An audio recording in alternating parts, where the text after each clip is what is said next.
Good morning, good afternoon, good evening. My name is Johnny Subash, and I'm part of the Skoll Foundation team. And I'm so excited to welcome you to this forum session titled "Will We Bet Again? Implementers and Funders in Conversation." For those just joining us, this forum's theme this year is closing the distance. We thought there's no better way to reflect that theme than to invite our global network to design and build a new kind of event together.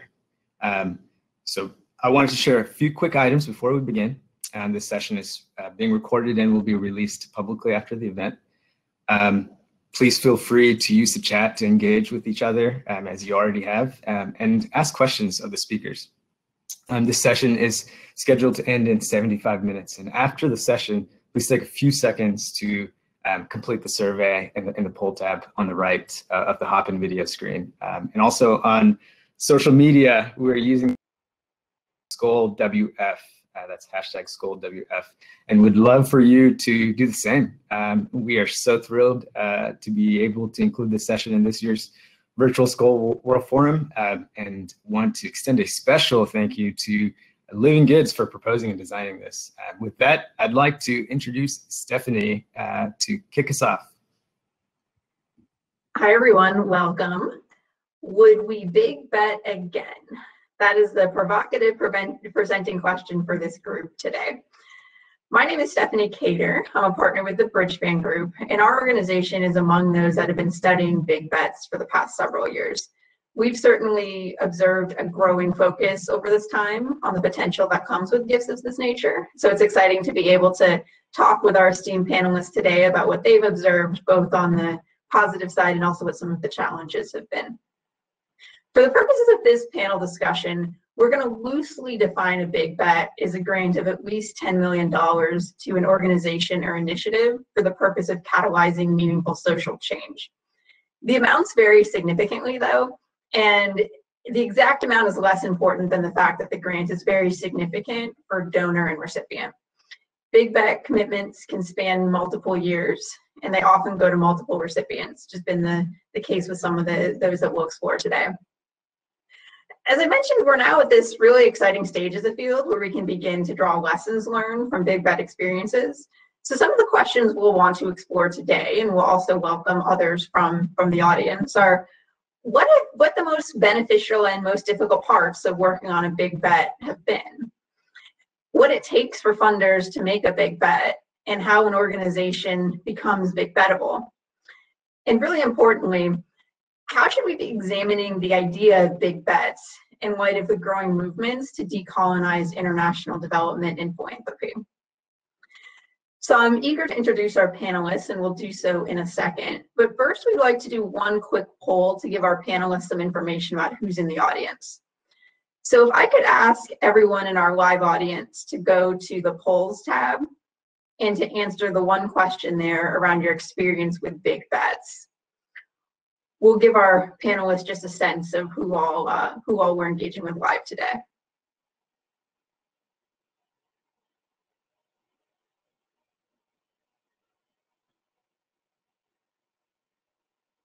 Terrific, thank you. Please keep your votes coming in. But it looks like we have a really diverse group out there. Some folks working on the funder side, several folks working on the NGO side, and then a large chunk of people who are just curious about big bet philanthropy and are joining us today to learn more. So we'll keep monitoring that, but thank you for taking the poll. And we will go ahead with that context and meet our panelists. We'll start with the funders and then go on to the NGO leaders. So let's start with you, Cecilia. Cecilia Conrad is a managing director of the MacArthur Foundation, and she's also the CEO of a relatively new MacArthur affiliate called Lever for Change. Cecilia, could you tell us a little bit about MacArthur's forays with big bets to date and about your plans with Lever for Change? Yes, thank you very much for having me today. So I'm going to start with Lever for Change. What we do is customize and manage transparent and open competitions for institutional donors and individual philanthropists, really our target market, who are willing to commit at least one award of $10 million. We emerged out of MacArthur's 100 and change, a competition to give a $100 million grant to a single project that promises significant progress towards solving a compelling problem. You may have heard this past week, we announced the second recipient of MacArthur's 100 and change. It went to Community Solutions for work to accelerate progress towards ending homelessness in 75 U.S. communities. So that's our second one. Our first one may be familiar to you, and that was a grant to Sesame Workshop and the International Rescue Committee of $100 million to do an early childhood intervention in the Syrian refugee region. But in addition to MacArthur's 100 and change, through Lever for Change, we have been working with individual donors to award large grants. We have 2 competitions that have reached a conclusion. The Chicago Prize gave a $10 million grant to a community-led coalition of organizations to do work on the south side of Chicago in the Auburn-Gresham neighborhood. And another through the Economic Opportunity Challenge to Per Skolas, which is a workforce training program attempting to help people move out of poverty and into the middle class through tech careers. We're on the precipice of announcing the grantees for 3 competitions, each for $10 million. Lone Star Prize focused on the state of Texas, 2030 Climate Challenge, and the iconic Larson Lamb Iconic Impact Award that's focused on refugees, durable futures for refugees. And then we have 3 competitions that are in progress that have awards ranging from 10 million a recipient to 20 million a recipient, and several of those have multiple awards. Through the competitions and through the work that we do to connect other top scoring applicants in our competitions to donors, we've leveraged so far about $559 million US in philanthropy. Much of that are in grants that could be characterized as big bets.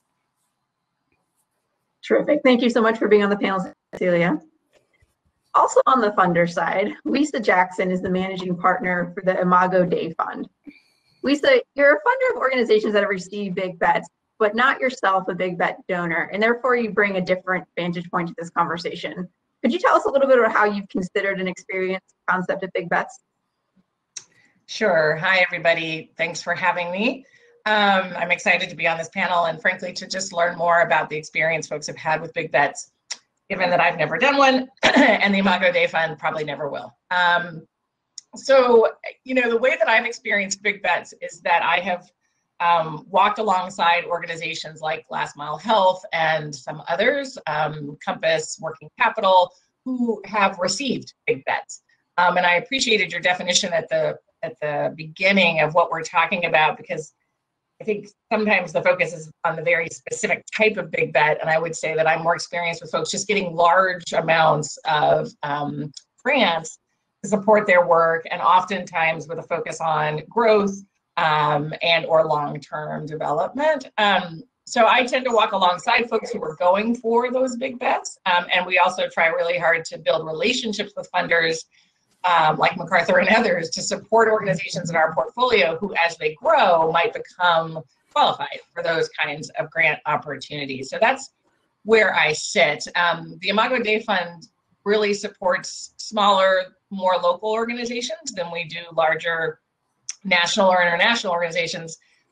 That said, I think many of the organizations we support are more than worthy of large bets and large infusions of money, and would love to talk about how we translate that from only folks who are deemed worthy versus those who might be very worthy but who are never a part of this conversation, and that tends to be who we support.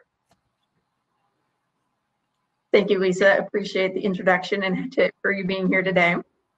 Let's turn now to the Big Bets recipient side. We've got 3 fantastic NGO leaders here with us today, at least 2 of which are still on our screen, and hopefully we'll get the 3rd one back momentarily. And so, Thomas, let's turn to you. Thomas Onyago is country director in Kenya for Living Good. And Thomas, I know you were in the unique position of coming aboard just as Living Goods was receiving its big bet from the Audition Project. Could you tell us a bit about that big bet and also your role in implementing it? Yeah, thank you very much, Stephanie. And to the audience, I'm actually very excited to be part of this panel. I think, as you rightly put it, my background is really from the private sector. And I think I joined Living Goods in 2018, just about the time when Living Goods and Last Mile Health won a big bet using the inaugural Audacious projects.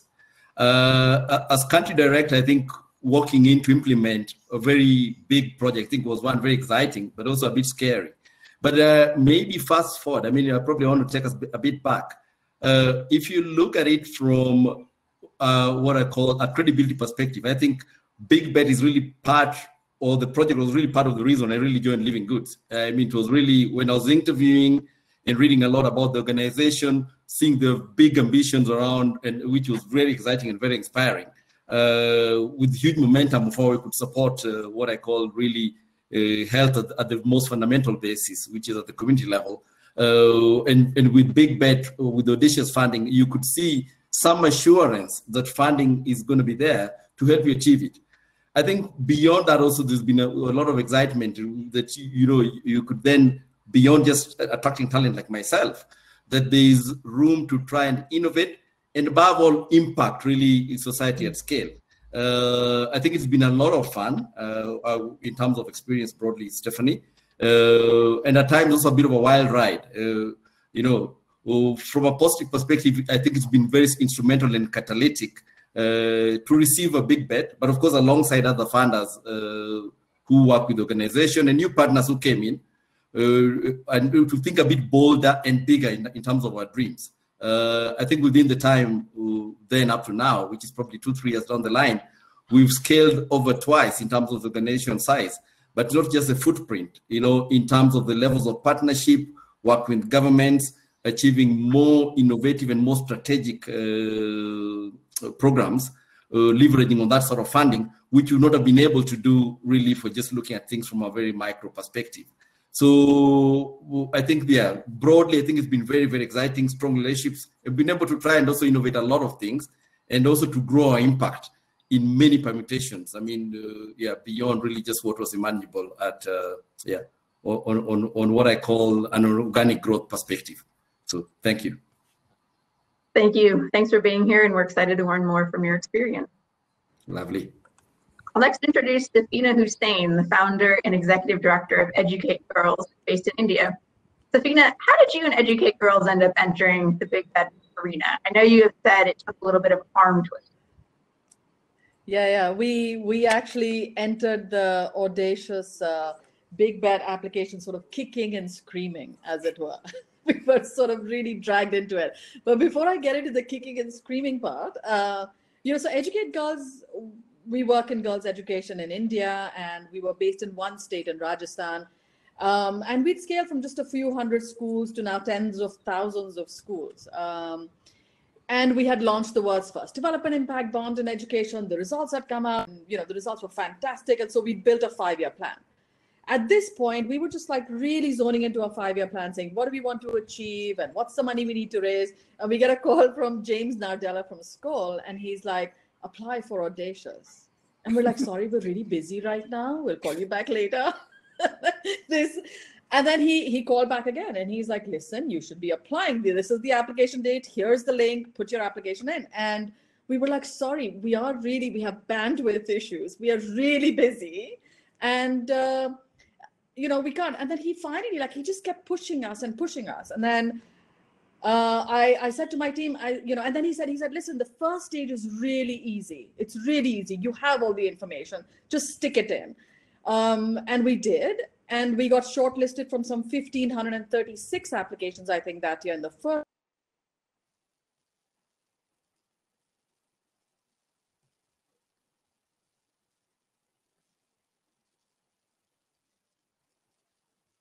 Safina, I think you may have frozen, but we will come back to you. It's great to have you here.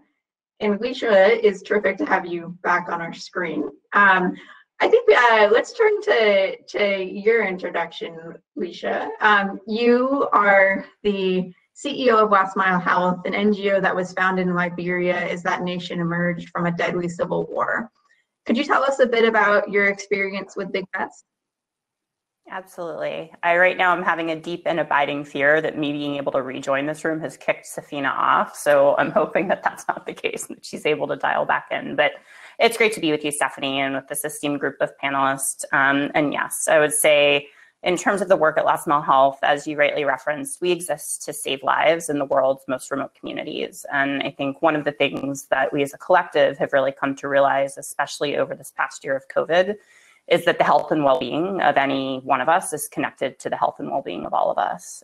In terms of big bets, Last Mile Health was extraordinarily fortunate in 2017 that our partnership with Living Goods, and my colleague Thomas is on the line, was selected as one of the first audacious big bets.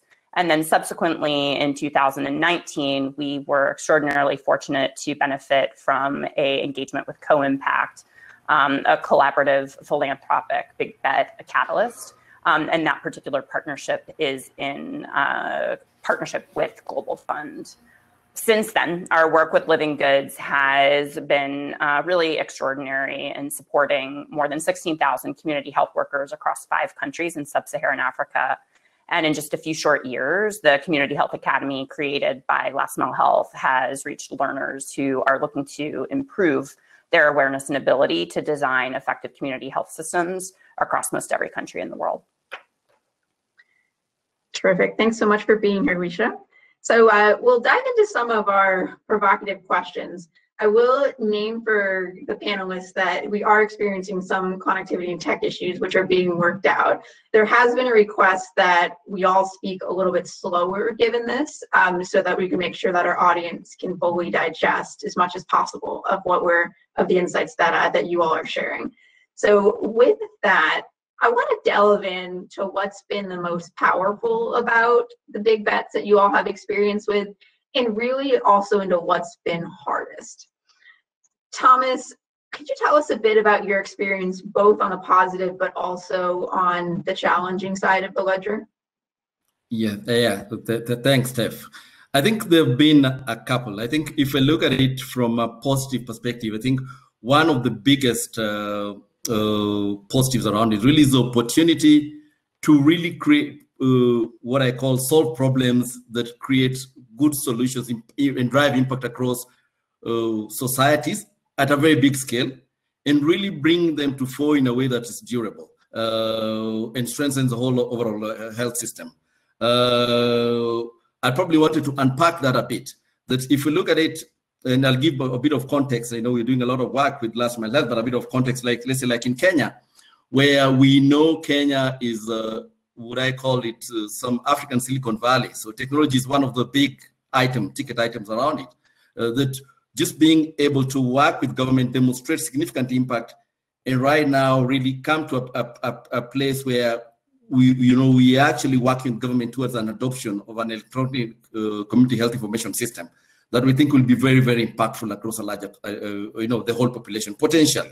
I think that's going to be a game changer in terms of one, shifting outcomes, but overall driving transparency, accountability, and also service delivery in many perspectives. I think just looking at the time, there are many other things. I talked about elements like innovation and strong partnerships, and also trying many other approaches that could amplify not just programming, but overall linkages and improvements of life through many perspectives. Coming back to your question, I think about what has been the most difficult one. I think one of those things really that, big bets already comes with a lot of visibility, but also an illusion about there's a lot of money, which people then, broadly you associated with your cash flush. But I think there's a flip side to it that you sort of match funding, so you also still have to raise a lot of money, so there's a bit of effort there at some point. So how do you come along the journey with all your funders to see that you still need to match this and achieve these sort of outcomes? That said, I think, with a lot of success and a lot of ambition and a lot of what I call catalytic big items coming out of it, there's also still a big flip side in it, because the big bets, of course, at times you come with some sort of what I call pre-aligned objectives.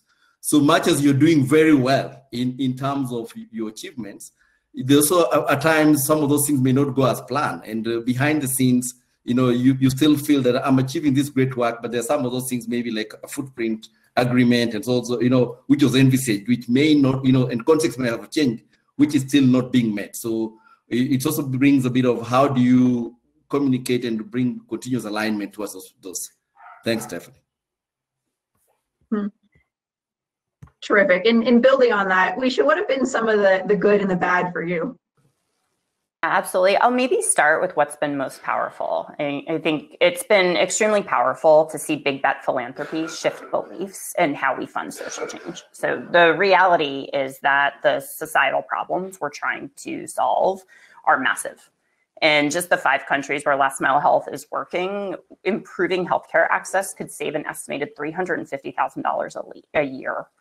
And one of the quotes that I frequently reflect upon is social change maker Dan Pelota in his TED Talk actually suggests our societal problems are massive in scale and our organizations are tiny up against them. We have a belief system that keeps them tiny. And at Last Mile Health, our vision is ambitious. It's a healthcare worker within reach of everyone everywhere. We've been able to consistently demonstrate that it's possible to effectively serve families in even the most remote communities and at a cost that is to government. And to think that big, we need to change our collective beliefs around how societal progress is funded and financed. And to make real, lasting change at scale, we need significant investment in risk capital. This means more big bets and more social innovators working at scale, and especially social innovators who are able to absorb this material financing.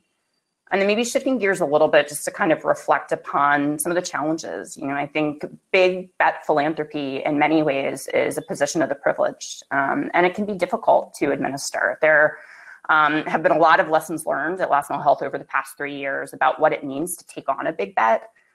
I think big bets work best when they allow organizations to grow at the right pace. And growth with the right pace, I think growth can be a bit painful even when it's right-sized. So to use our specific case as an example, the Audacious Award was very much a right-sized growth accelerator. It supported about 30% of annual growth, which is considered a healthy pace. And even then, the growth was challenging. We found ourselves in situations where we were looking to ramp up and adapt systems for the scale that we were looking to achieve at the same time that we were trying to preserve organizational values and culture.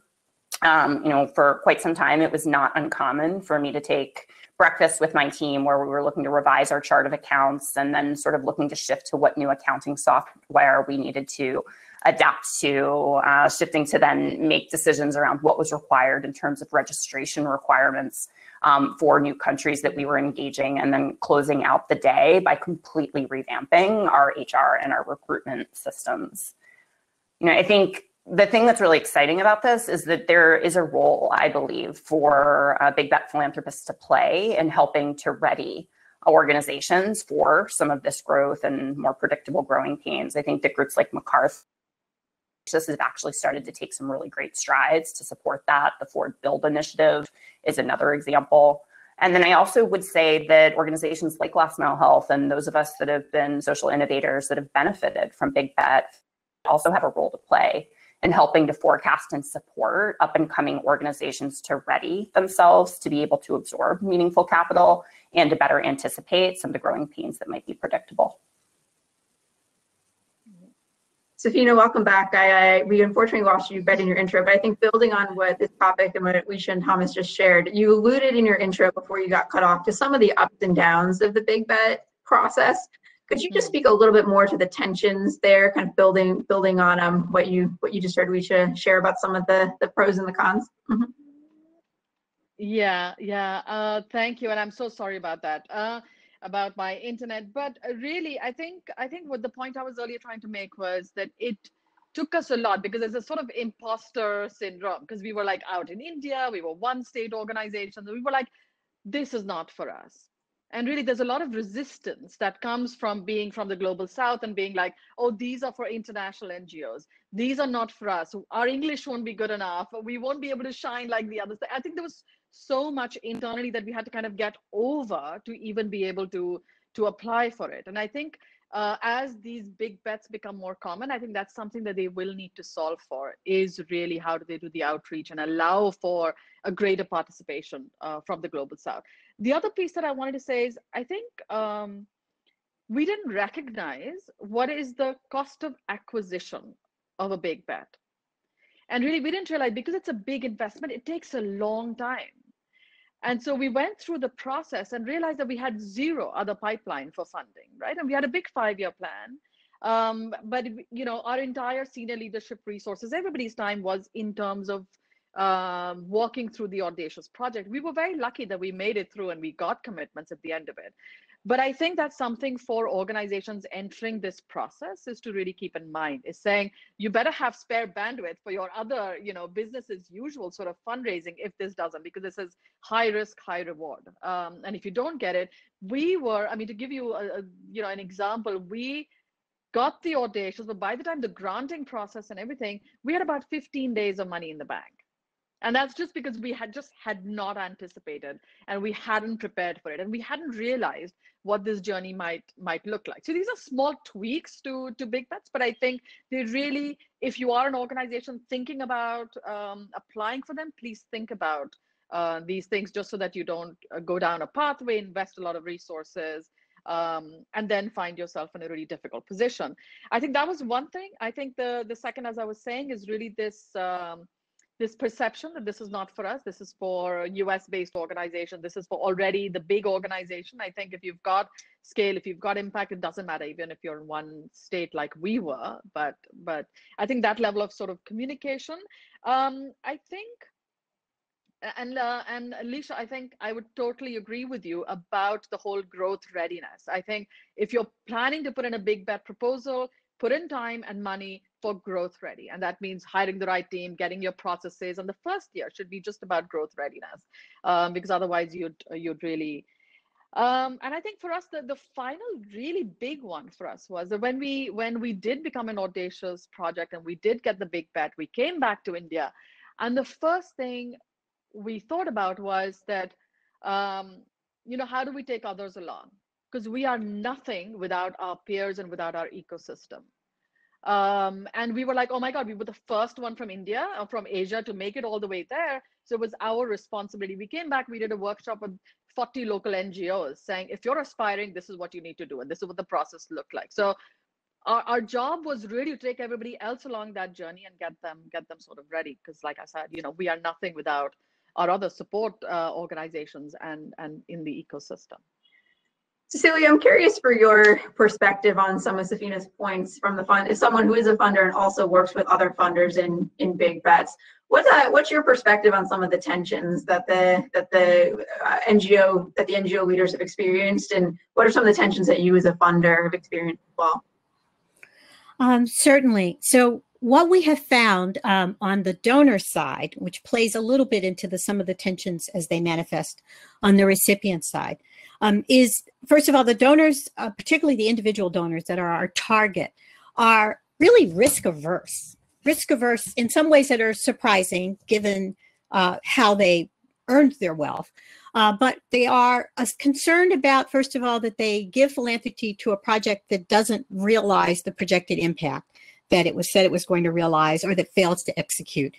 They're worried about the reputational risk of people criticizing the choices they've made in terms of philanthropic donations. And they also are people who are used to being in control. And if you make a big bet, and the kind of big bet we encourage, which is a multi-year grant to really give organizations the kind of freedom that Thomas talked about, that means that you're giving up some control over the process. And that's another source of fear. So in order to address that in the work that we've done, what we found is that you have to get them very engaged in defining what criteria they're going to use to make their selection process.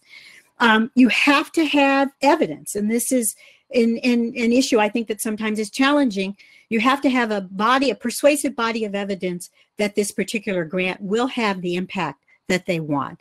And we have to do a lot of education. We have to remind them about the scale of the problems. And we have to remind them to overcome what I think is sometimes a prejudice, a bias, that the smaller organizations don't have the big ideas that can absorb the big grants. Smaller organizations do have big ideas that can absorb big grants, but we may need to be prepared to support that process, the implementation process. What we found is that many organizations have great ideas, and some of them have piloted them in small ways, but even the most large, even the big international NGOs have not thought that big before and don't have what I call the engineering plans, how to get from that great idea to actually scaling it up. And so it's necessary for funders to be prepared to invest in that process, like after they have decided on the idea that should get the big bet, to allow some time for the process to play out, to really build out a robust scaling plan, and to put all of the ducks in a row to make that come out to be a reality. That's what we've experienced in working with the donors. That translates, of course, into a need for a really rigorous process, and that itself can be a burden for the smaller organizations. And I'm happy to talk later about how we try to address that. Terrific. Yes, we definitely want to come back to some of the ways in which funders are looking to address some of these tensions. And Lisa, I want to turn to you first, though, and just give you one of the things you've pointed out is that there's this embedded assumption with a big bet that it's going to drive rapid and exponential scale, and that in some ways big bets are sometimes designed more for donors than for the recipients. And so would love to just get a little bit of your perspective out on some of those challenges that you've seen from your vantage point.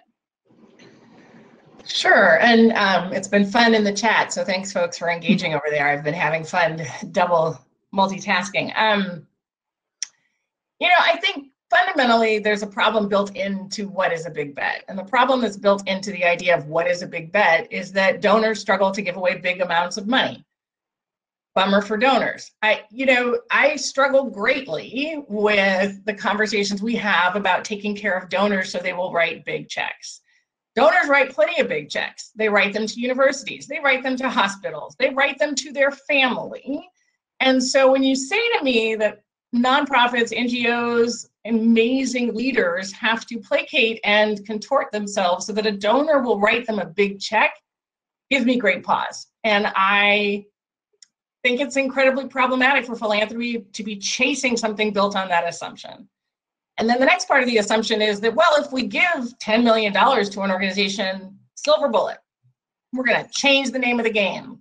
Last Mile Health not only is going to have a community health worker at everybody's doorstep, we will no longer have public health problems in the world because they will solve all of those for us. And the idea that change happens that way, as Leisha spoke to earlier, is just absurd. Social change is not a linear thing. Thomas would attest to this. Social change is like, and then 10 steps back, and 10 steps back. And to spend all of our time holding on to donors' hands to get them to the bumpy ride, it's frustrating because the folks who are doing the work know how to do the work.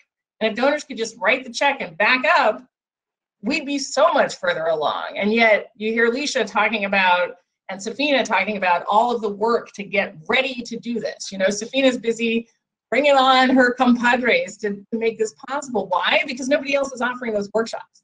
If we really want to do big bets, why are we all running around doing the work to do big bets? So there's so many challenges inherent in this.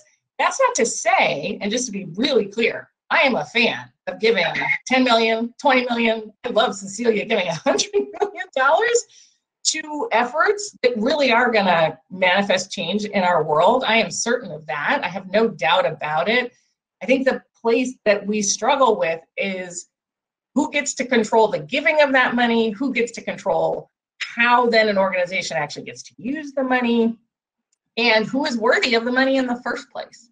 And I think, Cheryl Dorsey's written about this in SSIR and trying to sort of speak to the bias inherent in big bets. Only 11% of organizations that received big bets between 2010 and 2014 were run by leaders of color. We're not going to get there if we can't figure out how to be more inclusive in our thinking, not just around who the leader should be, but who's really solving the problems and what are the problems. And how do we actually see what we can't see? And we don't spend a lot of time doing that. A lot of organizations who make it to big bet stage have been at this for a really long time. And they've had some really high profile donors support them. And yet there's a lot of folks out there, lots of the folks that we support at the Imago Dei Fund, who have been at this as well for a really long time with low profile donors, but who have created fundamental change. For example, There Is Hope in Malawi has done more for refugees in that country than any other organization I've ever heard of. And yet I'm still trying to get donors to know who they are. And so different ways to go if we really want this model to not just be available to everybody, but to really help us move the needle on some of the social change we want to see. Terrific. Thanks for sharing some of those data points, Lisa, around the barriers to capital. And I think they are really pronounced. The 11% figure in terms of leaders, the percentage of leaders of color who receive, percentage of recipients who have been leaders of color is really staggering. And another data point that I often reference, to your point around people writing big checks, just not necessarily for social change. I think the latest research shows that 80% of the gifts given are not actually for social change. They're to universities, to other institutions like that, but not even sort of they don't even enter the sphere that we're talking about today. But before we pivot to Q&A, because I know that there's a bunch of questions that have popped up in the chat, I do want to address the question head on and to get some initial thoughts out there around the movements to decolonize development and philanthropy. So Thomas, I'm hoping we could start with you, and if you would share your view on what does the Big Bets field need to do in order to bring a stronger lens of decolonization?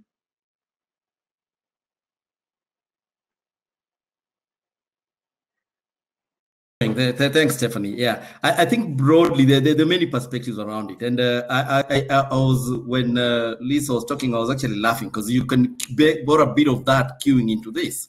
Because I think part of the challenges before answering the question is, big bets come with those logical assumptions that there's going to be some holistic approach, to that scaling, which is really on footprint.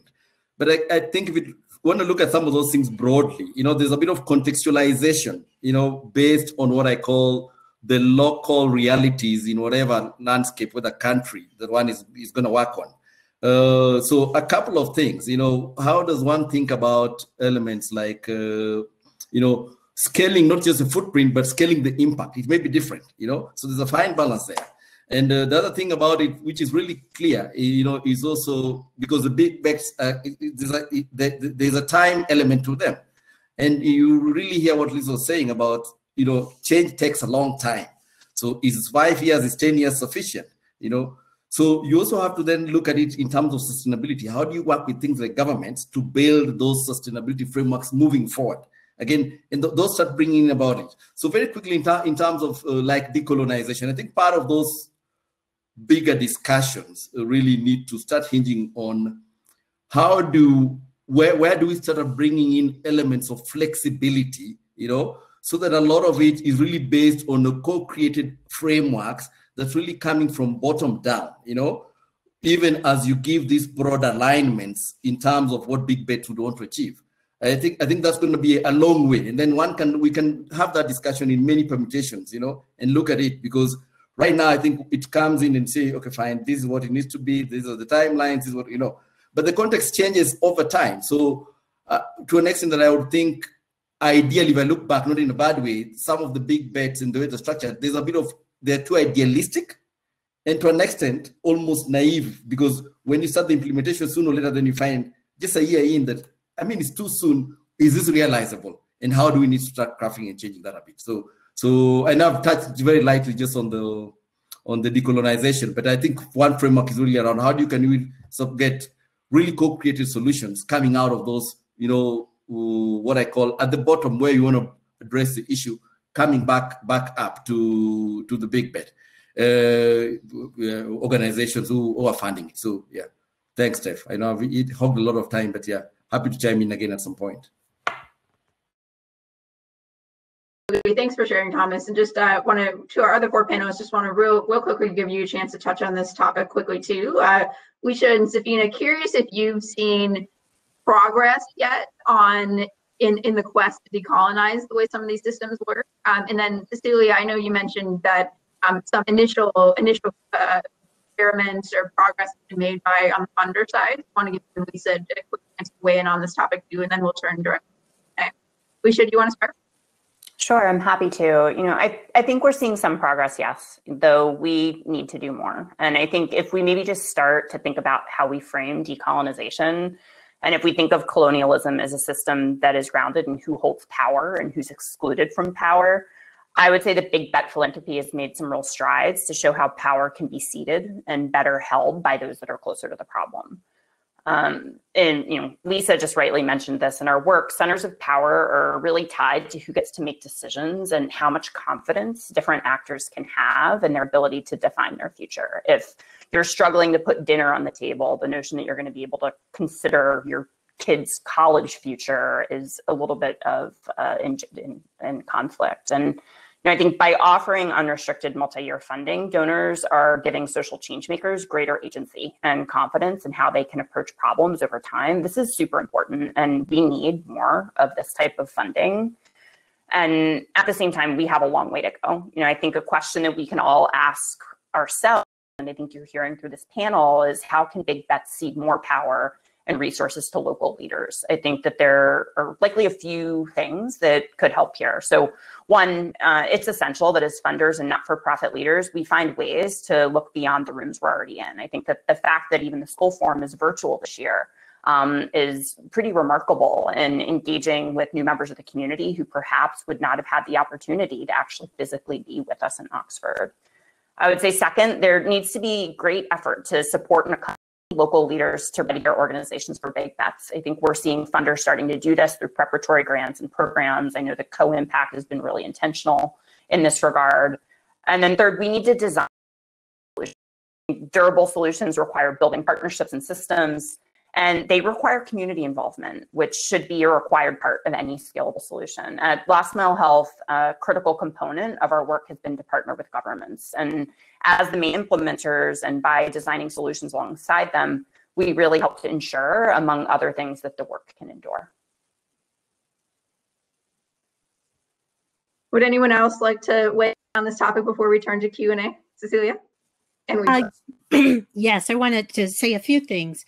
One is that I think one of the things we have to do, and what we try to do in some of our work, is to do more open calls, give some opportunities for the organizations who might otherwise gone unseen to come forward.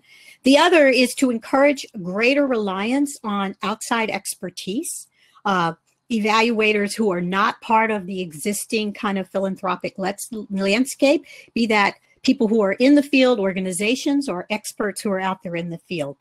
Then the other is to build in scaffolding in our processes to support organizations through the application process.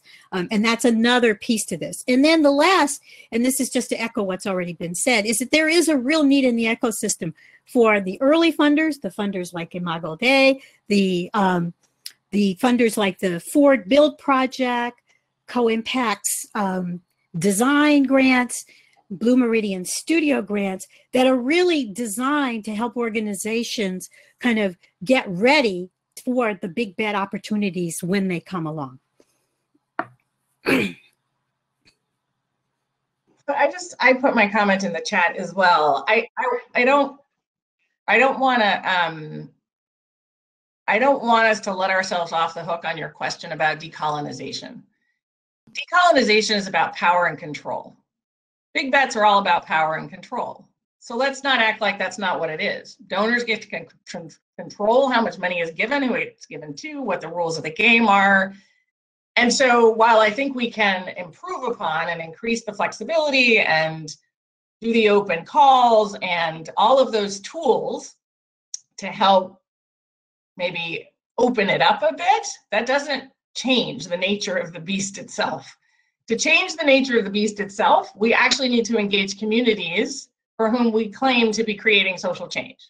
If we were to ask a community how they thought social change should happen for them, what would that look like? What would it look like if we actually asked Last Mile Health or Safina's organization or Living Goods, hey, what would you need for $10 million to be absorbable? Or, hey, there is Hope in Malawi with a tiny budget under $1 million. Do you think you could spend 10 million? If so, how would you do it? We don't even start the conversation there. So we're never going to get to decolonization. And I don't think we should tease ourselves with that. until we do that.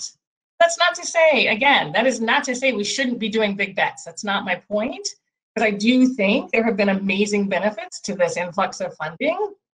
But I don't think we should kid ourselves that somehow the way we're doing it is deconstructing the colonized nature of philanthropy.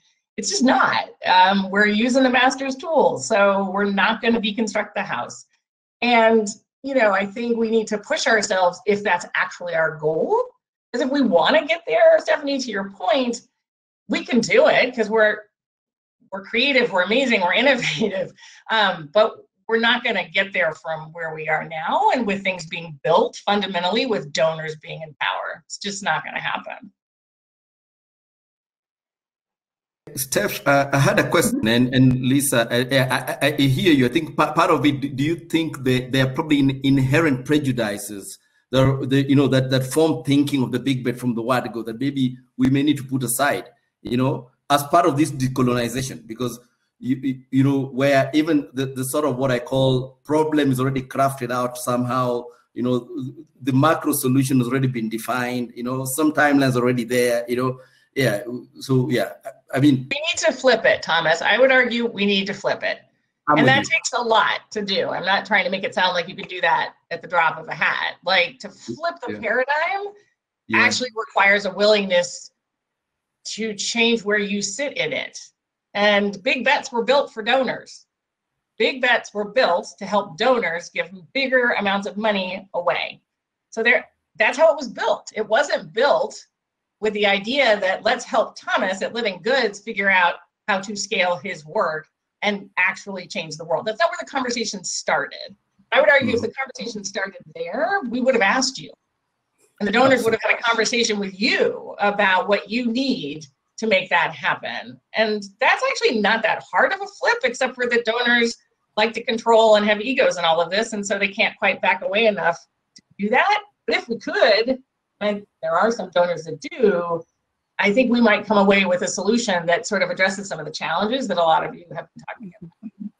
It's if I could chime in here. Can I I think Lisa is making some really good points here. And one of the things when we started 100 and Change at MacArthur was the idea of not defining either the problem or the solution and just saying, tell us what you would do with $100 million. We have one other donor I'd say that we've worked with who has been willing to be as open as we were. But it really is a space that I'd like to see more step in and just say, I'm interested in women's entrepreneurship. What could you do with this amount of money? The other little side point I'll make to something that was said earlier, and 10 million is not a lot. So what you can do is not going to be huge. I mean, it's like a neighborhood in Chicago. It's some things like that. So also educating donors around that impact is important. Safina, I want to give you one chance to we promised a conversation. So I want to give you one chance to weigh in, and then we'll go to the live audience questions. Yeah, I would actually like to just sort of give you my perspective a little bit, but just slightly contrary. I think Lisa and Cecilia completely agree about the power dynamics. However, just in our experience, most of the money we raise, let's say from CSR, etc., are like compliance funding. They are so straitjacketed. They're line item by line item in the budget. It's what I call compliance funding. It's so disempowering. For us, the Audacious project, actually all the money was unrestricted. It was given over a 5-year period, which is so unusual for us, from where we are going and raising money. So, and the fact that we defined our own outcomes and we defined, what was the problem we were going after and how. So in some ways, I feel like, and now we see a lot of our CSR donors watching the role modeling of of Audacious and saying, okay, maybe I can do the same. So in some ways also, I think that the big bet philanthropy in some places has done really well in terms of actually creating that long-term patient capital. Like, is 5 years enough? Maybe not. Maybe they need to move to a 10-year vision because social problems are really complex. But we are kind of seeing that they are still a lot better, and they allow you to dream bigger and design for bigger and solve a larger chunk of the problem without this sort of compliance funding and line item budgeting, which is kind of the norm when we go out fundraising. So just wanted to say that, Stephanie, back to you. Appreciate it. That is an important distinction. Appreciate you sharing that. So we will turn to the questions you all have been putting in the chat now. This first question I'm going to direct to Cecilia and Lisa. The question comes from Catherine Cheney and Katie Button-Wamara, and it reads, what funders are supporting locally led and BIPOC organizations to build the absorptive capacity, often cited as a challenge for them to receive big bets? Julia, do you want me to go or you want to go? I'll start and let you, or you go first. You go first. No, you go. So we've mentioned a couple of initiatives that are out here already. The Ford Foundation's Build Initiative, the work that Blue Meridian is doing in its studio initiative. Those are still relatively young. I also have done some looking into the submissions we've had at where those organizations, particularly the ones that have done well, got their initial funding. And the places where there have been big roles that I think sometimes get overlooked, at least in the US, are the community foundations in the US who are doing sort of the local organization support. Sometimes some of the corporate foundations that have a regional focus show up in that list. And then there's an assortment of other foundations who do focus in on supporting organizations. One of the ones that showed up for an organization that has very proximate leadership is the Delta Fund, which has, I think, a more global focus. So there is an array, and then we don't want to neglect really what I call early stage who identify leaders, the groups like Ashoka and the Echoing Green Fellows and those groups. I'm surprised at how many of the leaders of the organizations that show up in the top for us began with that kind of support. But we need more. I would argue there are actually not as many as we'd like. More, please join us. Folks who are really investing in proximate leadership and who are really trying to help those organizations develop and grow, and then if they so desire and if they're ready, go for something else that's bigger. The Imago Dei Fund, we certainly do that. The Siegel Family Foundation, Vibrant Villages, Mortensen Family Foundation, the Saul Foundation. But I think what's so key is something Safina said, which we haven't talked about, and it's an interesting assumption that these big bets are unrestricted, and to the extent they are, I'm thrilled, because to your point, Safina, everybody's running around trying to get unrestricted dollars. We only give unrestricted funding, and it's only multi-year. That's just how we operate.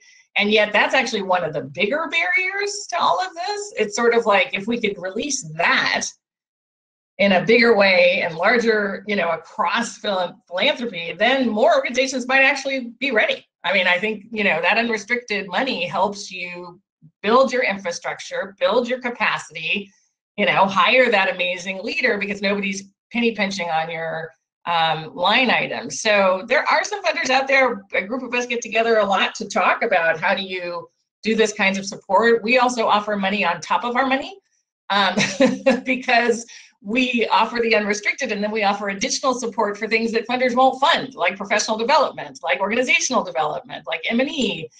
So we also offer that support. And then the other thing that I think is really important, and it was in one of the articles that I know we've tried really hard this year to dig more deeply into it with intention, is the introduction to, how do we help our organizations get on the radar of people who otherwise don't know who they are? And that's a responsibility in the funder network that I think if more of us keep doing, we can actually start to make it possible for more of these funders to find folks that are hard to find. So that's, yeah. Safina, I'd love to hear your thoughts on this next question, so I'm going to direct it to you. Yeah. This question comes Can from... I just respond to Lisa for a second? Yeah. Because I think Lisa, you really hit the nail on the head. I mean, you won't believe it. We did that development impact bond just so that we could make the case saying, see, let's get down to the result you want to see, give us unrestricted capital, and then get out of the way. Like, do not micromanage and tell us what to do, but the field teams on the ground know what to do, right? And they will course correct and they will figure it out. But it was just to get out of that, saying, don't monitor the little steps. Let's look at it and give us the flexibility. So yes, patient capital and execution flexibility. And I think that's really, really, really key. Sometimes there's so much prescriptiveness that comes with that money that makes life really hard. Sorry, Stephanie. No, appreciate it. And I think that's a terrific point. And so building on that a bit, this next question comes from Louis Borston, and it reads, The 3 organizations on the panel that received big bets are terrific and fully deserving of the large amount of funding they received. However, by the time they received these awards, I believe all of them had generated strong evidence of the impact and effectiveness of their particular approaches. So were these really big bets, except for their abilities to continue to perform well at larger scale? Or had those bets actually been taken by earlier funders? Safina, I'm curious what you think. Did it feel like a big bet to you? It definitely does feel like a big bet, because I mean, we were an organization, we were at around 15,000 villages, but it's the data and the investment that we could make to saying, you know what, we had these key insights like that 5% of villages in India have 40% of out of school girls. But when you're scaling incrementally, it will take you a huge amount of time to try and solve that problem. So the big bet for us was saying, we have the capability to go and saturate those 5% of the villages which have the highest number of out of school girls. And we have the capability to actually solve 40% of the problem of out of school girls in India.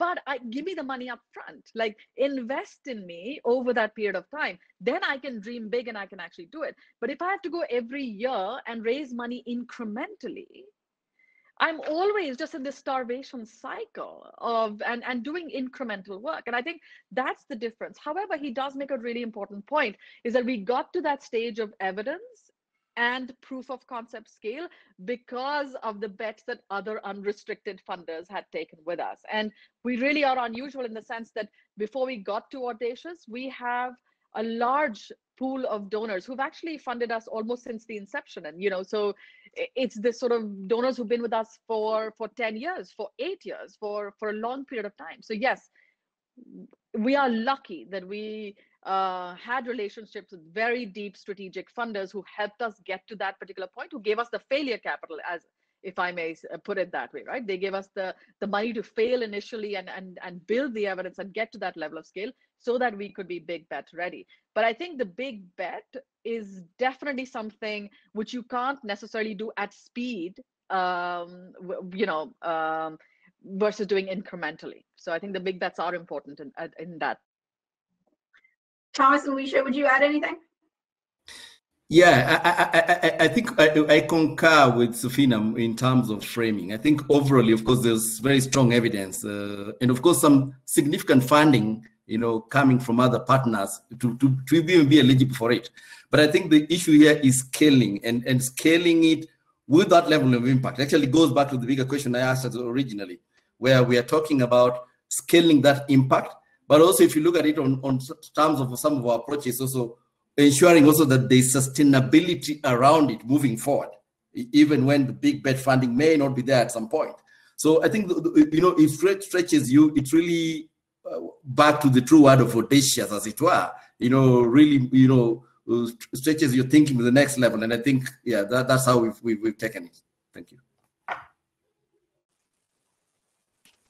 I just briefly add on top of that, I very much appreciate the point that Safina and Thomas just made. And I think kind of defining things as we could be a little provocative here. Like the notion that people are going to be healthier if they have access to healthcare doesn't seem like it's particularly mind-blowing, right? That's sort of just a logical conclusion. Though I think the reality is that there are a lot of groups out there that do effective implementation around healthcare delivery at a smaller scale. And a lot of the work that we've been privileged to work with folks on this panel and beyond on has been when in fact you're taking a innovation or a direct implementation from one standalone implementer and actually looking at having that be embedded into, in our scenario, public sector government-led systems. Are you still able to deliver the same quality of services at a larger scale as a public good?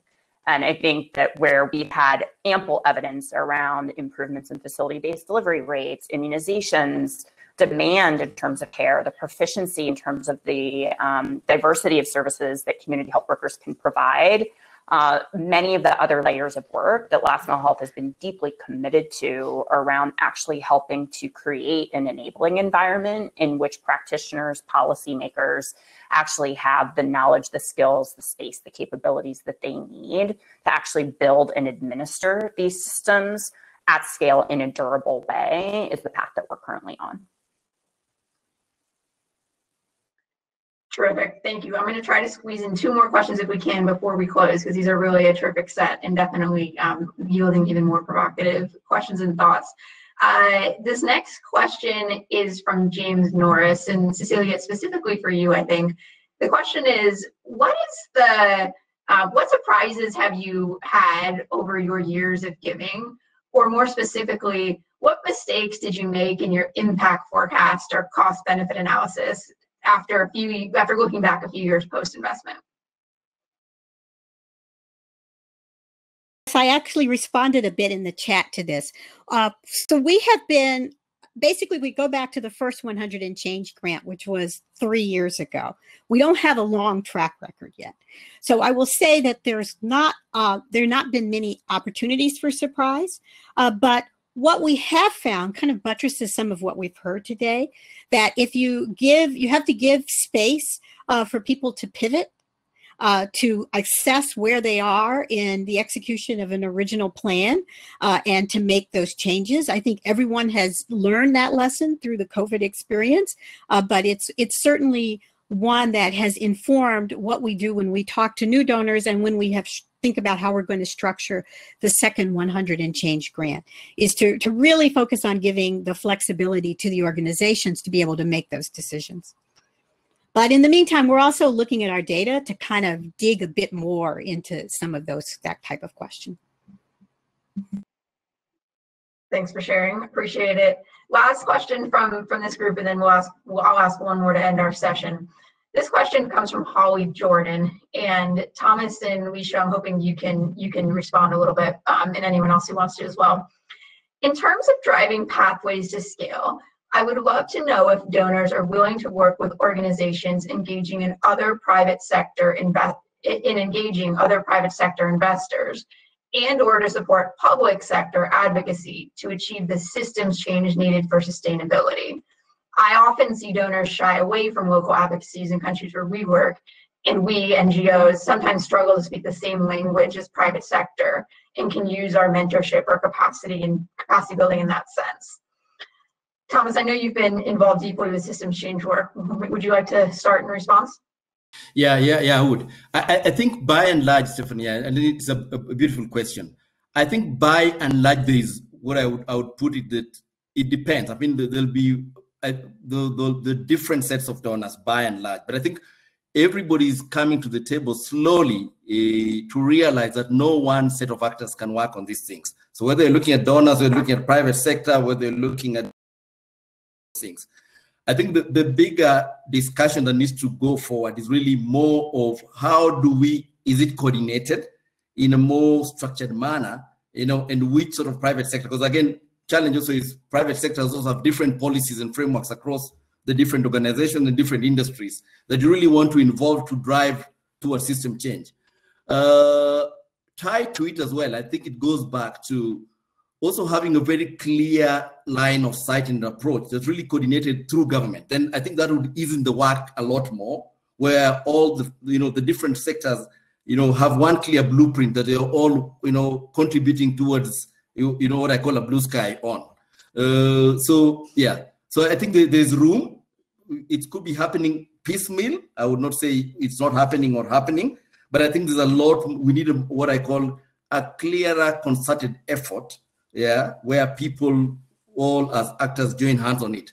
And I think going back to private sector, I think private sector, we also know in the earlier days were all about profit, but right now everybody knows it's about the triple bottom line. So social impact being a clear framework around it. And it's even to very local levels where smaller private sector organizations, SMEs, are trying to recognize that. So I think there's a momentum, and I think we all have some room to catalyze it more so that it can be strengthened going forward. Thanks.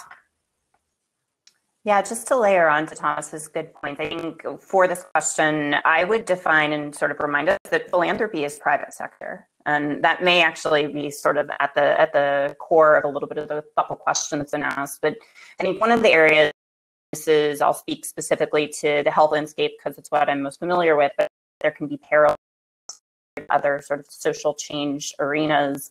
And for healthcare, an enormous amount of capital has been highly disease specific and deployed across particularly low and middle income countries in a fashion that has been less integrated than is what is ideal when you're actually a provider on the front lines delivering care to a whole patient, or God forbid, if you're a patient who's actually looking to access care.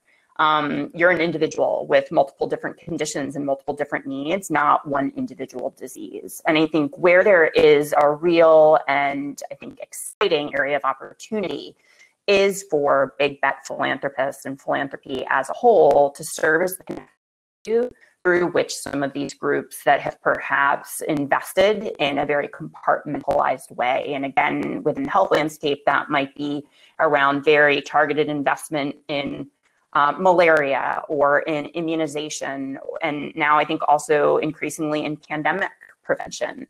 And I think that what we know is that a well-designed primary health system is actually the best way to address instances of emergency, and where private dollars can actually help to sort of steer or inform or influence large pools of capital. I think that that's something that we've been deeply engaged in, and I think that we see as a trend of the future. We've covered a number of nuances around big bets and talked through a number of ways that the field is evolving and needs to evolve further. So to sum up, taking all of this into consideration, I'm going to ask each of you to give your 1 to 2 sentence summary answer to our presenting question. Would we big bet again? Safina, could we start with you? Yes, I would say that the question's not whether I would big bet again. I think what we really need more is we need bigger bets. I think we need to bet much bigger. Our SDGs, this is the decade of delivery. Our problems are getting much more complex. So I would make the case saying we need to take, is it $100 million or $1 billion bet? But I would also urge is that we need to take bets which are for coalitions, for movements, for a broader ecosystem approach, perhaps, versus just impact unicorns. So with that, I would say definitely, I think let's have much bigger bets. Risha? Heck yeah. We need more big bets. We need more organizations that are ready to absorb them. And we shouldn't just be making bets. Once the solution is shown to work, we should double down. Really, if it works, it's not a bet. It's a wise investment. Thomas? I think similar tone, Stephanie. I think it's not just would we bet bigger Bain. I think 1,000% over we should, and that's my recommendation. I think clearly and I'll bring it. You can bring it to different levels, even at an organization perspective. It stretches people's minds, stretches the perspective. You have very big goals. At times, certain meetings where you look at it, okay, can we manage this? You look at it 70%, but the fact that you wake up to stretch builds teams' capabilities, inspires, and motivates the whole team, the whole organization. They say you aim for the sky, you reach the roof. So I think I would bet 1,000 times over, but also much bigger value, because as you rightly put it, the society, I think these are one of those things that gives a platform for transformative change. Yeah, thank you. Lisa, how would you sum up your thoughts? I am for sure a fan of more money in bigger tranches, that is multi-year, that is wholly unrestricted. And by unrestricted, I really mean donors take a seat and step back. So yeah, if big bets could look really different than they look now and really get to the people who are solving problems that aren't scaling like hockey sticks, but rather scaling like the real world works, then absolutely more big bets, more creativity, more innovation, more support for folks like Safina and others. I just love that Safina was like, not now. Like, there's a reason why Safina was saying not now. Ask Safina what she needed in that moment. She didn't need to write another application. She needed somebody to give her some money so she could run. So if big bets can look like that, then I'm all for it. And Cecilia? I'd say yes, We've seen that the large multi-year grants, and I agree, I'd like to see more of them as wide open as possible. They're a method for liberating organizations. Probably one surprise I didn't note is that they are also encourage collaboration. We've seen organizations that normally would be competing for small amounts of money coming together to strategize and coordinate to participate in one of these big bet kinds of calls. But I also want to caution that it is just one piece of a philanthropic ecosystem and should not be something that, you know, everybody runs to and everybody has to do. As we've heard in this conversation, we need the seed funders, we need the funders who are willing to do, as someone used the term failure capital in their in the chat function. We need a range of types of funding, and we need more focused on allowing organizations to do the strengthening work that they need as well. So it shouldn't be the only form. Terrific. Thank you all. I want to thank this panel for the openness of this discussion, and I want to thank the live audience for the depth and the richness of engagement, and also Living Goods for conceptualizing, planning, and really orchestrating everything with this panel. This conversation will, of course, continue, and I hope that this has been good food for thought for all of us as we continue to try to bring about social change in our worlds. So thank you again, panelists. Very much appreciate it.